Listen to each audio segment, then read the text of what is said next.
بسم اللہ الرحمن الرحیم۔ آج ہم ڈسکس کریں گے انکم ٹیکس آرڈیننس کا سیکشن 114 سب سیکشن 4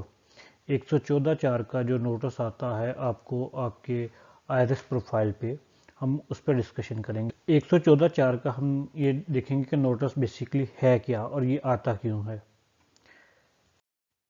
114(4) کا نوٹس تب آتا ہے جب آپ مقررہ مدت میں انکم ٹیکس کی ریٹرن نہ جمع کروا سکیں، کہ فار ایگزامپل جو بھی ہر سال 1 جولائی سے آپ کے جو ٹیکس ریٹرن کا پیریڈ جو ہے وہ سٹارٹ ہو جاتا ہے، کہ جب آپ کی ٹیکس ریٹرن ڈیو ہوتی ہے، اور اس کا یوزلی جو ٹائم ہوتا ہے 30 سپتمبر تک ہوتا ہے۔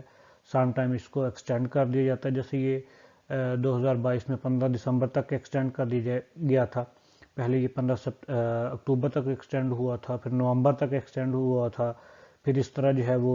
15 دسمبر تک ایکسٹینڈ ہوا تھا۔ تو اگر مقررہ مدت میں آپ اس کو جمع کروا دیتے ہیں ریٹرن، پھر تو ٹھیک ہے، لیکن اگر آپ مقررہ مدت میں ریٹرن جمع نہیں کرواتے تو ایک تو یہ ہے کہ آپ ایکٹیو جو ٹیکس پیئر لسٹ ہے اس میں سے بھی آپ کا نام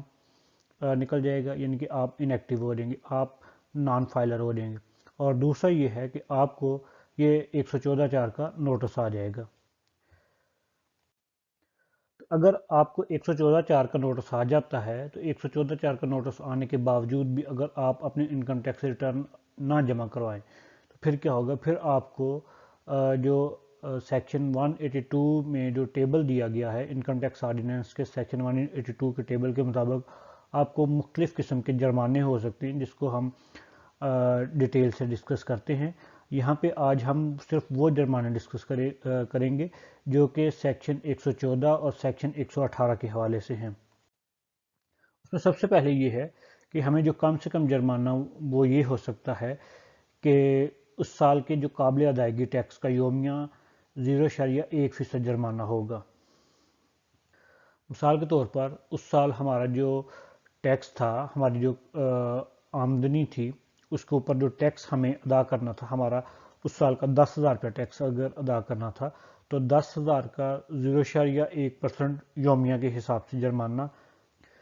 تقریباً 10 روپے بنتا ہے۔ یعنی کہ ہمیں اگر 10,000 فرض کر رہا ہوں کہ اگر 10,000 روپے ہمارا ٹیکس بنتا ہے جو کہ ہم نے ادا کرنا تھا، تو ہم نے ریٹرن جمع نہیں کروائی، نوٹس آنے کے باوجود بھی ہم نے ریٹرن جمع نہیں کروائی، تو پھر ہمیں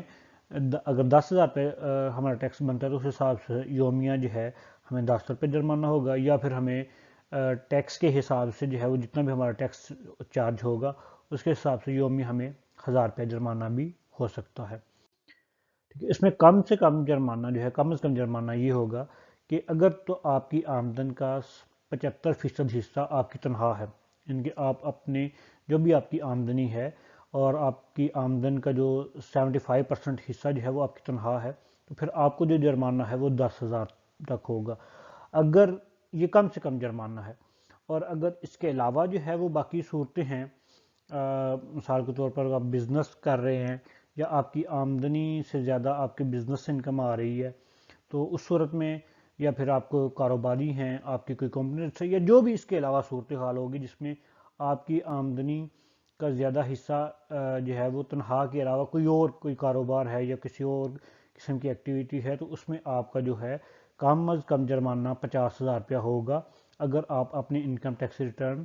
ٹائم پہ اور 114(4) کے نوٹس آنے کے باوجود بھی جمع نہیں کرواتے۔ تو مزید اس میں یہ ہے کہ اگر جو ہے وہ جرمانہ آپ کا زیادہ سے زیادہ اس میں 200% سے زیادہ نہیں ہوگا، یعنی کہ جو قابل ادا ٹیکس ہے، مثال کے طور پر ہم نے ایک جو مثال لی ہے کہ اگر آپ کا قابل ادا ٹیکس اس سال کا فار ایگزامپل ابھی جو ہے یہ 2023 چل رہا ہے، تو 2023 جولائی 1 جولائی 2023 سے یہ جو ہے ریٹرن انکم ٹیکس ریٹرن 2023 یہ جمع ہونا شروع ہو جائے گی۔ تو ہمارا مثال کے طور پر 2023 کا جو سالانہ ٹیکس بنتا ہے وہ 10,000 روپے، تو اس میں زیادہ سے زیادہ جرمانہ جو ہے وہ ہمیں 20,000 سے زیادہ اس میں جرمانہ نہیں ہوگا۔ یہ میں ایگزامپل دے رہا ہوں، یعنی کہ 200% سے زیادہ جرمانہ ہمیں نہیں ہوگا، مطلب جو قابل ادا ٹیکس ہے اس کا ڈبل سے زیادہ جرمانہ نہیں ہوگا، یہ زیادہ سے زیادہ جرمانہ ہے۔ تو کم سے کم ہمیں جو ہے وہ اگر آمدن جو ہے ہماری 75% سے زیادہ اس میں ہماری تنخواہ ہے تو پھر ہمیں 10,000 روپے کم از کم جرمانہ، یا جو ہے ہماری اس کے علاوہ کوئی ایکٹیویٹی ہے جس میں ہماری زیادہ انکم سیلری کے علاوہ کسی اور سورس سے آ رہی ہے تو پھر ہمیں کم از کم جرمانہ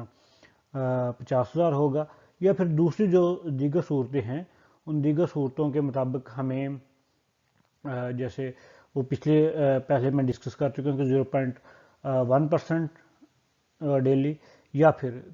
کم از کم جو ہے وہ 1,000 روپے ڈیلی کے حساب سے. مطلب اس میں ڈفرینٹ ہوتے ہیں کہ وہ کوئی بھی اس میں آپ کو چارج کر سکتے ہیں. آپ یہ ڈیپینڈ کرتا ہے کہ آپ نے کتنے اثاثے چھپائے ہیں یا آپ کے جو چارجیبل ٹیکس ہے وہ کتنا تھا، یا ایف بی آر کو جو ریونیو لاس ہے وہ کتنا ہوا ہے. مزید یہ کہ اگر ٹیکس ریٹرن مقررہ تاریخ کے گزر جانے کے بعد اگر آپ 1 ماہ کے اندر اس کو جمع کروا دیں، تو اگر مقررہ تاریخ گزر گئی ہے لیکن آپ کسی وجہ سے وہ ٹیکس ریٹرن جمع نہیں کروا سکے، اگر آپ 1 ماہ کے اندر جمع کروا دیتے ہیں تو پھر آپ کو جرمانہ جو ہے وہ 75% تک کم ہو سکتا ہے. مطلب بہت زیادہ آپ کو بچت ہو جائے گی. اگر آپ 2 ماہ کے اندر جمع کروا دیتے ہیں تو وہی جرمانہ آپ کا آدھا رہ جائے گا، 50% تک کم ہو سکتا ہے. لیکن اگر آپ 2 ماہ کے اندر جو ہے وہ سوری 3 ماہ کے اندر جمع کرواتے ہیں تو پھر آپ کا جرمانہ جو ہے وہ 25% تک کم ہو سکتا ہے. ٹھیک ہے، تو اس طرح مطلب یہ ہے کہ جتنا آپ جلدی جمع کروا دیں گے اتنے زیادہ آپ کے جو فائن جو پینلٹی ہے اس کی بچت ہو سکتی ہے. کچھ لوگ اس کو اگنور کر دیتے ہیں لیکن اس کو 114(4) کے نوٹس کو اگنور نہیں کرنا چاہیے. یہاں قابل ادا ٹیکس جو ہم جس کی بات کر رہے ہیں کہ جس پرپورشن سے ہمیں جو ہے وہ فائن ہونا ہوتا ہے، تو قابل ادا ٹیکس مراد وہ ٹیکس ہے جو کہ قابل ٹیکس آمدنی پر تعین تشخیص یعنی کہ اس کی اسیسمنٹ کے بعد جو ہے اس کے اوپر قابل چارج ہوتا ہے. جو ایف بی آر اپنی اسیسمنٹ کرتا ہے تو اس اسیسمنٹ کے مطابق آپ کا جو ہے جو آئی آر ایس میں سیلف اسیسمنٹ بھی ہوتی ہے وہ خود ہی آپ جو اس میں ایسٹس اور انکم کی ڈیٹیلز ڈالے اس کے حساب سے وہ ٹیکس کیلکولیٹ کرتا ہے. تو وہ ٹیکس جو کیلکولیٹڈ ٹیکس ہے، ٹھیک ہے، اس یہاں ہمارے جو ہم جس بات کی ذکر کر رہے ہیں قابل ادا ٹیکس، اس سے مراد وہ کیلکولیٹڈ ٹیکس ہے جو آئی آر ایس میں خود بخود کیلکولیٹ ہوتا ہے. تو اس میں جو یہ جن سزاؤں کا یہ جن جرمانوں کا میں نے ذکر کیا ہے، یہ سیکشن 182 جو ہے انکم ٹیکس آرڈیننس 2001 کا، اس میں یہ سارے افینسز اور ان کی پینلٹیز مینشن ہیں. اور یہ آج ہم نے ڈسکس کیا ہے سیکشن 114، سیکشن 118 اور سیکشن 120، 121، 122 اینڈ 122D. ٹھیک، اس میں یہ جو آپ کو میں نے افینسز اور یہ جو پینلٹیز کی ڈیٹیلز بتائی ہے یہ انکم ٹیکس آرڈیننس کے ان سیکشنز میں اس کا ذکر ہے. جی، تو یہ ہماری کمپنی ہے ایزی فائلر. ٹھیک ہے، tax and corporate law consultants ہم income tax, sale tax, customs, import duty, sales tax refund, trade mark اور securities and exchange commission of Pakistan سے آپ نے پرائیویٹ لمیٹڈ کمپنی رجسٹر کروانی ہے، آپ نے سنگل ممبر کمپنی رجسٹر کروانی ہے، یا اس کی آپ نے اینول ریٹرنز فارم 829 وغیرہ جمع کروانے ہیں، آپ نے اسٹاک ٹریڈنگ کرنی ہے یا اسٹاک ٹریڈنگ میں جو ہے وہ آپ نے اپنی کمپنی رجسٹر کروانی ہے، اپنی کارپوریشن کو اسٹاک ٹریڈنگ میں لے کے آنا چاہتے ہیں، اپنی کمپنی کے شیئرز جو ہے وہ اسٹاک ٹریڈنگ میں ٹریڈ کرنا چاہتے ہیں. اس کے لیے جو ہے وہ آپ ہمیں ہماری کانٹیکٹ کر سکتے ہیں ہماری سروسز کے. تو ہماری سروسز پہ کانٹیکٹ کرنے کے لیے یہ جو ہے آپ کانٹیکٹ نمبر ہمارا گیون ہے 032161071179. اس پہ آپ کانٹیکٹ کر کے تو آپ فری کنسلٹیشن لے سکتے ہیں. اگر آپ کو مزید کسی بھی قسم کی رہنمائی کی ضرورت ہو تو آپ اس نمبر پہ کانٹیکٹ کر لیں یا پھر ہمیں کمنٹس میں باکس میں بتا دیجیے. ہم انشاءاللہ آپ کو as soon as possible reply کرنے کی کوشش کریں گے. شکریہ.